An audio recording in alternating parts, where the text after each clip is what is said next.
Happy new year. আশা করি সকলেই ভালো আছেন। আজকে দেখছেন ১০৪ নম্বর মিনি চলে ব্লগ। এসেছি, আজকে ঘুরতে এসেছি, বুঝলা।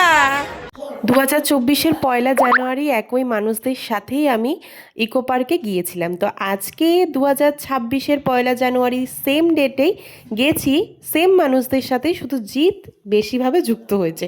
জিৎ কখনোই আমাদের গ্রুপের সাথে বেশিভাবে যুক্ত হয় না। আসলে ২০২৪-এ ছিল না, ২০২৬-এ এসেছে। পরবর্তীকালে আশা রাখি যে আরও অনেকে মিলে আমরা আসতে পারবো। তো ভালো মানুষদের সাথে তো শুরু করলে দিনগুলো দেখবে বছরটাও খুব ভালোভাবে কাটে।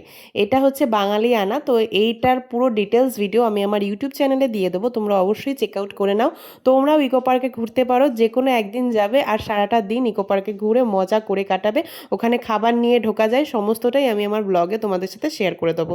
আর এখানে আমরা খেয়ে দিয়ে এবার বেরোবো বোটিংয়ের জন্য। তো বোটিং করতে পারলাম কি পারলাম না সেটা তোমাদের তো ব্লগটা দেখতে হবে, তাহলেই তোমরা সমস্তটা বুঝতে পারবে। আজকের মিনি ব্লগটা আমার কেমন লাগলো অবশ্যই আমাকে কমেন্ট করো। তোমরা আমাকে অনেক ভালোবাসা দিচ্ছ, তার জন্য অনেক অনেক ধন্যবাদ। তোমাদের সকলকে জানাই আবারও হ্যাপি নিউ ইয়ার। সাবস্ক্রাইবটা তাড়াতাড়ি করো, জলদি জলদি।